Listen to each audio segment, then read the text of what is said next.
We're excited today because we have got the Headlamp, Airbox, 2 new air filters. Going to put a new set of spark plugs in as well. They would like 260 quid. We've got this piece of plastic,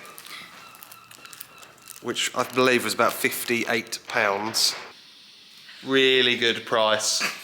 And that is what clips on to the headlamp washer on the bottom of the headlamp. The Airbox, which I told you about, doesn't come with air filters, but we're going to put 2 new ones in today. We've got a new bracket for the Airbox as well, because the old one was all bent up and distorted in the accident. And the most important thing is seeing if the headlamp works. The new wheel was turned up as well. You may recall when we purchased the car, there was a massive no brake on the windscreen. We'll put a clip here just to show you and remind you.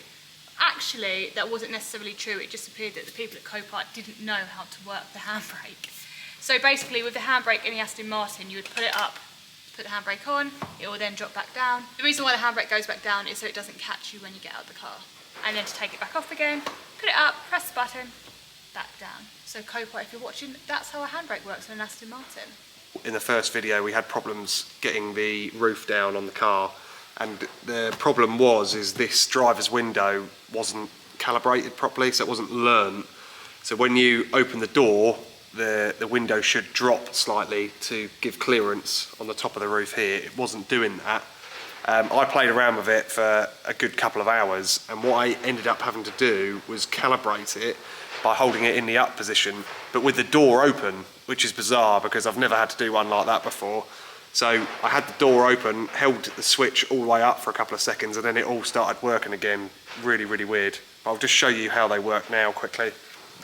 Drops away like that. When you shut it, goes back up. Let's try the roof then for the first time now that the windows are calibrated.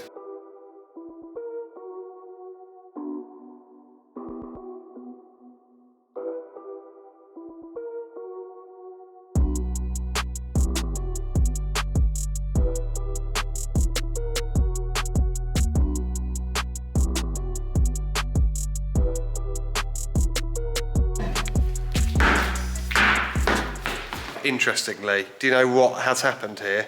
In the accident, the headlamp washer pipe got damaged. So this is a new one. It should look like that, and then that goes directly onto the headlight washer jet, which I'll show you now. If I flip this up, you'll see this is the headlamp washer here, built into the actual headlamp. Pretty sure that shouldn't be like that, should it? Why is that like that? It does twist it. Then that is a quick release straight over this. And that will wash the headlamp somehow. I'm gonna have to heat this pipe up to get this off basically because it's very rigid pipe. So let's give that a go, see what happens. Pliers. Sometimes things need a little bit of brute force. Oh, piss! Sometimes things need a little bit of care and attention. Just like that. Old one off, new one on. The most expensive piece of plastic in the whole of the UK. There we go, nice. The next bit we're going to do is get the air assembly, well, the airbox and all of that assembly back on. We need to remove this old pipe, take the bracket off here, which is all damaged, so we've got a new one of them. So let's go ahead and start stripping that down now.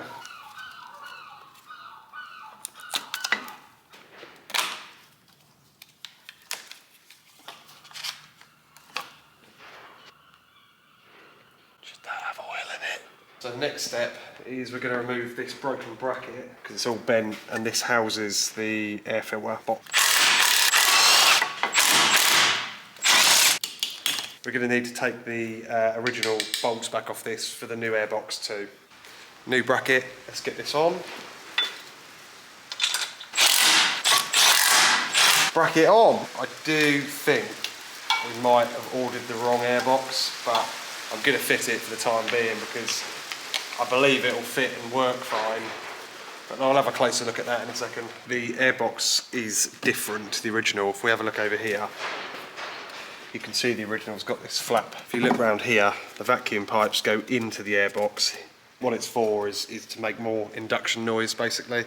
I believe anyway. Correct me if I'm wrong. But yeah, this side hasn't got that, but I can't see it being a huge problem. We're going to go ahead and fit this anyway, and then in the near future I'll try and source the correct one for it. I think it was the third bolt I've undone today. Well, snapped. Trouble is, with this cast aluminium, and you've got steel going into it, the steel corrodes in the aluminium, and then it gets locked in there basically. So what I'm going to try and do is heat this part up here, where the thread has gone in, and we'll see if we can get it out without setting fire to it.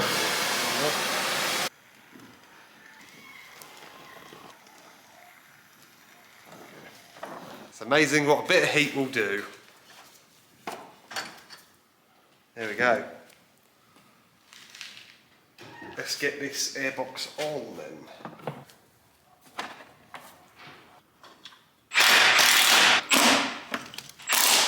Airbox is in. Last thing I want to connect is the airflow meter plug for the pipe. I want to get all the broken headlamp brackets off now, is the next job.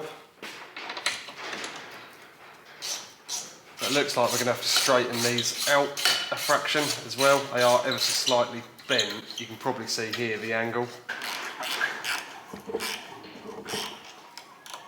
All of these parts which screw in and out are basically for the adjustment of the headlamp, so it fits in the wing correctly. Just going to go ahead and try and straighten these headlamp mounting points as well. They've got a bit bent in the accident. One like that.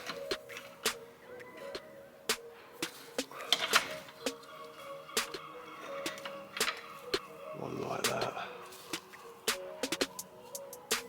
This part here is the ballast for the indicators as well. Right, so that looks pretty good, so we'll give that a go.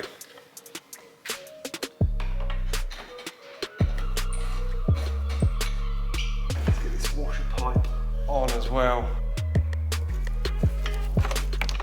There we go.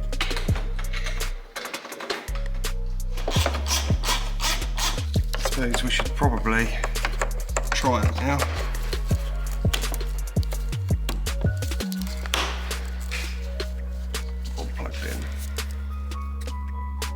Just realised we bolted it all in, haven't actually tried to see if it works yet. So we'll try that now. Side lights? Yeah. Red light? Yeah. Indicator? Yeah. That light is very bright. It will be when you're looking at it with your eyeball. What? Great news! I can't believe that it actually worked! Now, I was seriously having doubts that we're going to have to change the modules over and all sorts. This is a facelift version of the headlamps. The way to tell is round the chrome bezel of the lens. I have this design on them. This is a later one. The one which is in it was actually an earlier design. You see this bezel around the lens here. Different design to what's in the new one. But somebody had previously changed the driver's headlight to an uprated one, so that was a bit odd that it had two different ones in it, but at least now they are all matching as they should be, and they're the modern ones which do look better as well. Next job we're going to do is change the air filters. As we know, this one didn't come with an air filter, so we're going to put that one in now, and while we're there, change the one on the other side.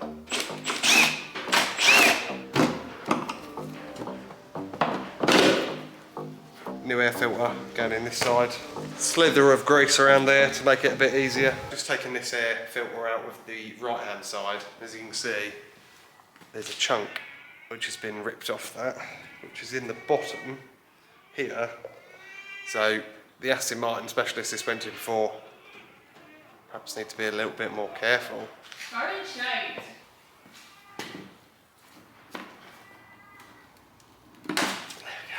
That's tight, isn't it? Put some more grease on, I think. He's in the other side, which wasn't damaged. There's a load of broken plastic. And the only thing I can think of is when the impact has happened and this box has snapped, bits have gone up the air pipe the other way and been drawn into the bottom of this other airbox. Do you think? Yeah, that's the only way it would have got in there. So that's quite lucky that they didn't get sucked up into the engine, because that could be catastrophic if it did. Let's get the air filter boxes back together.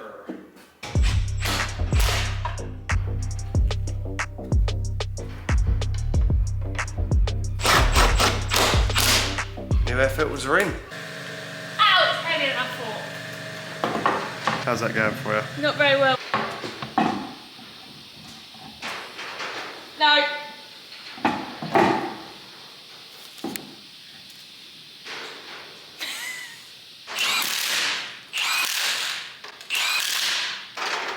So our running total is currently £18,103.98.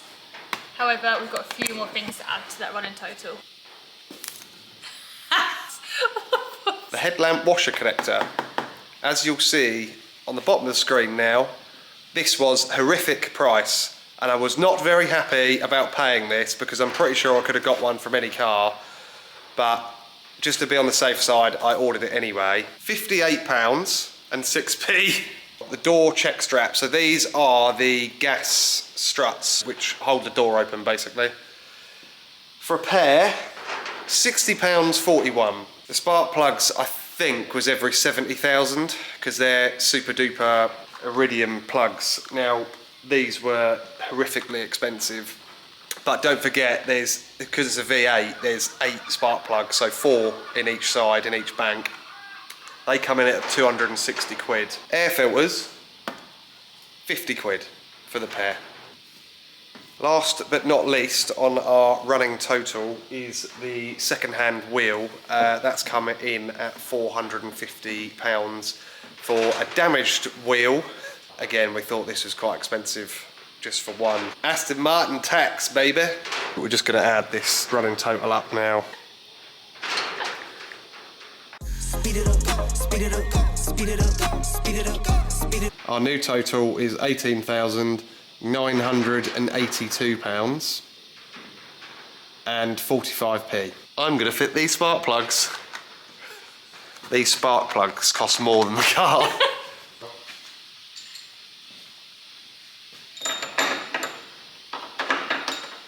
So yeah, service records are fantastic on this. That goes right back from 2007 when it was made, all the way through. What is good is it's all Aston Martin, it's all Aston Martin dealers or specialists who have been working on the car. Until now. From me. The last one was in 2023. 61,000, the car's now done 63,000, so it's about 1,500, 2,000 miles there or thereabouts. But a full service, air filters, pollen filters, spark plugs, no, they weren't changed. They changed the coolant and the brake fluid as well. Batteries and all sorts of bits, 4 tyres, alignment, all sorts of bits and pieces on there. But I did look back on this earlier today and not once does it say anywhere that the spark plugs have been previously changed. This is why I want to change them. I know they say they're good for 70,000, but let's get the new ones in. So we're just going to remove the 4 coil packs out of this bank. Obviously we'll have the other side to do as well. So let's start doing it now. Awful the spark plugs look.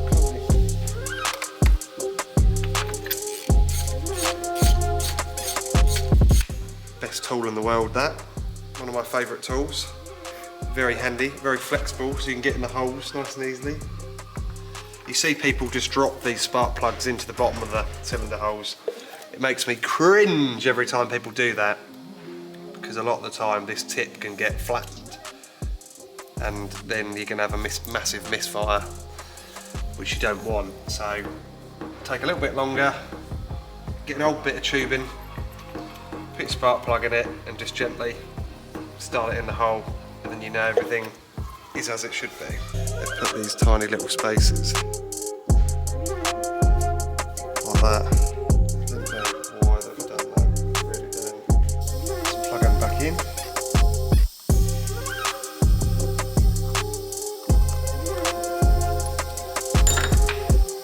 One side done, just got to do the other side now.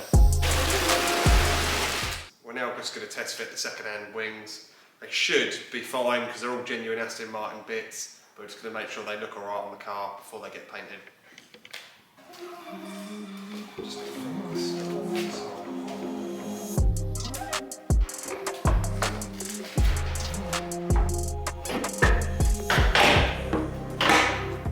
Every single one of these panels had a spacer in it, which basically made things incredibly hard for where the rear wing meets the door, basically.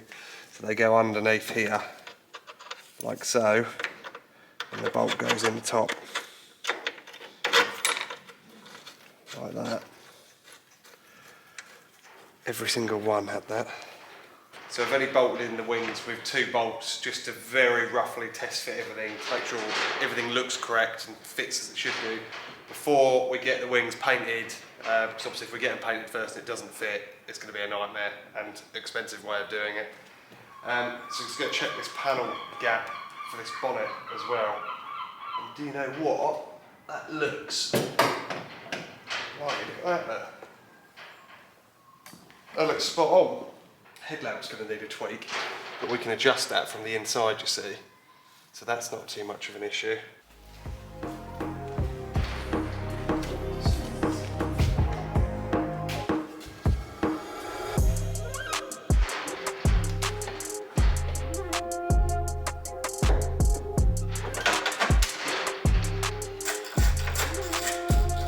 Just see what these panel gaps are going to be like on both sides now.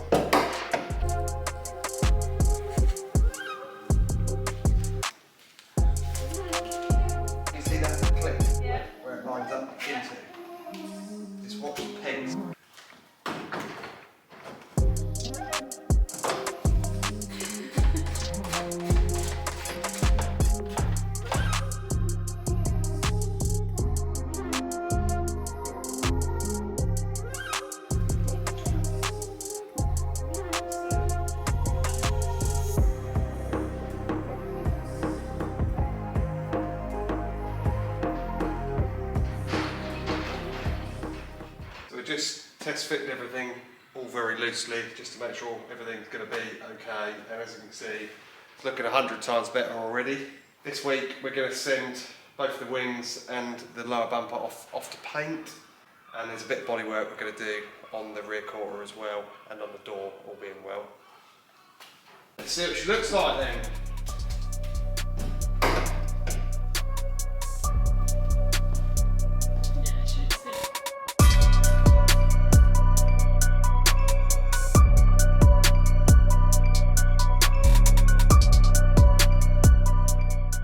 When the wings are over at paint, they're going to take this wing part out, and we've got the original ones off the old wings which had been replaced with carbon fibre, so we'll put them back in and that will smarten that up. Just about to take the carbon fibre vents out.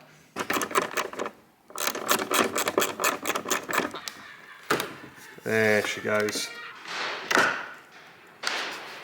One. Just another quick little job. Noticed when we got the car, this emergency release for the boot, the handle's all flapping about, so we've ordered another one of these. We're just going to pop that on now. Hopefully this one will clip into the boot a bit better than that last one. Oh, and it glows in the dark. Oh my goodness. More importantly, who's going to be in the boot to need the emergency release? That's what I'm more concerned about. You can see the little man running away from it. Who the hell's going to fit in there?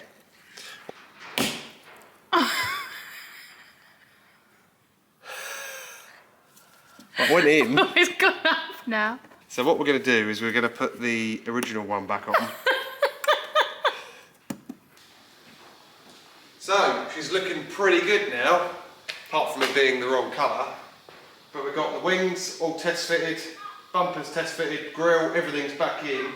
Everything looks good, so the next step would be sending these off for paint, which we're going to do this week. We managed to build everything up on this side now. Got the new headlamp in, the new airbox in, the new air pipes, brackets, all that assembly is now back. And we've given the engine a bit of a service, 2 new air filters, and put a set of spark plugs in as well. So we've just got a few more jobs to do.